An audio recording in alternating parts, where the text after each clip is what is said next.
We're changing positions.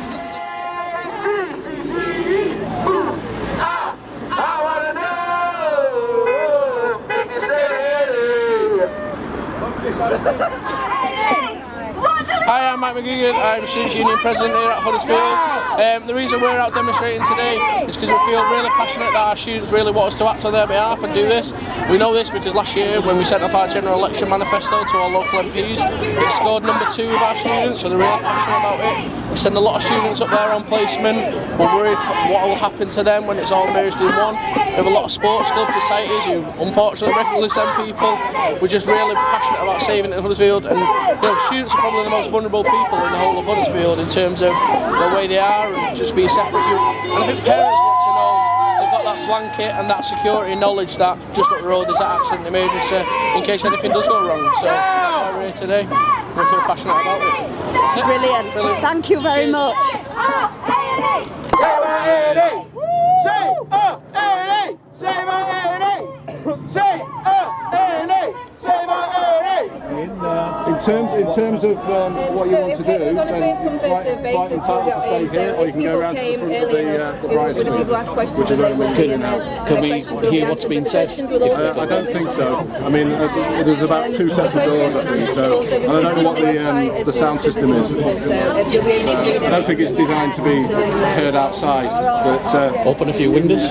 yeah, unfortunately we're constrained with. I know that they've tried to manage as many people as we can into the room. Yeah. No, I think that space is complete. I think maybe someone's sure that could be provided at CCG and explain this to people. I'm from the CCG. Okay, then do you not expect this kind of turnout? I think that's what people are. Well, it's not a decision. It's a decision to put it to public.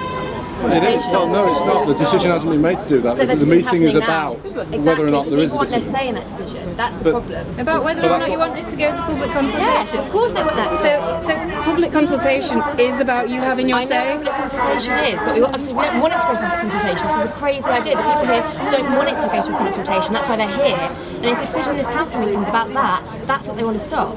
That's what they're saying. Like, it's okay. You want to stop people being able to have a say? No, I want them to have their say now before that decision's made. Please don't video me. Consideration of what the public think about the proposals. Just out of curiosity, what's your position on that this? would be my guess. I don't know where we are in the meeting. My personal position. The whole time, so I couldn't say exactly. I'm not going to say that. Sorry, I have a personal view. Because while we're stood out here, we're in mystery. We don't know whether it's going to go in our favour or I against. work for the CCG, so at the moment I'm working. Well, I mean, speaking not as a representative of the CCG, do you have a personal opinion?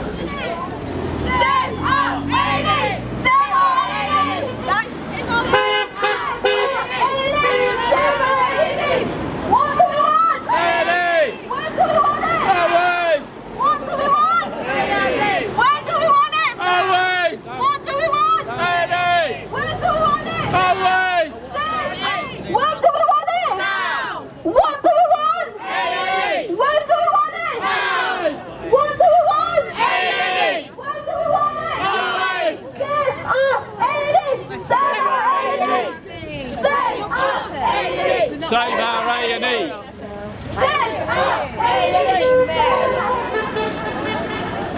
Right, I'm Natalie Ratcliffe, I'm a regional organiser for Unison, the trade union.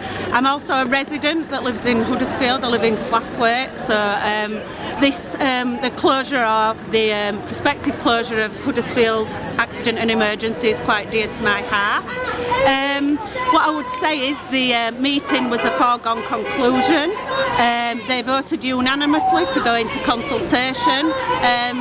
The consortium of doctors looked very nervous, all of them, so it's quite clear that the decision was made before the meeting. The presentation that were given didn't afford the general public the right to ask questions, even though they were told that they could email them in and they would be answered at the meeting. They weren't.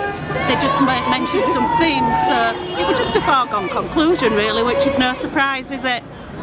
Thank you very much, Natalie. Walker. I've just been in the meeting. I found it highly frustrating because the public weren't allowed to ask any questions at all. And it seemed to me that it was a foregone conclusion that it will go to consultation. I feel we've got money to buy bombs and bullets, but we haven't got money to fund an NHS that's free at the point of contact. And I just find it so upsetting to see that so many people locally won't get the health care that they deserve.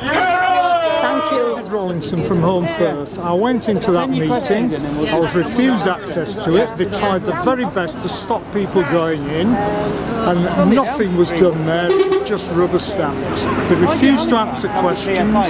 A lot of their information was incorrect. It was a disgrace, an absolute disgrace. Thank you.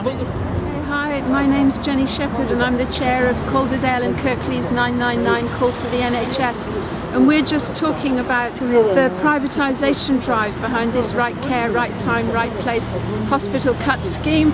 And in Calderdale the plan is for a vanguard scheme, which is to fast track the setting up the care closer to home community care scheme, and the plan is that within 2 years' time it will be run by an accountable care organisation, which is the form of organisation that is used in American private health insurance runs health care schemes.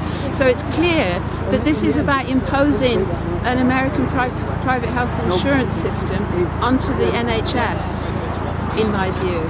And there's a lot of documentation, if you want to read all the documentation from NHS England about what this multi-speciality community provider Vanguard scheme is all about, you can find it all in there.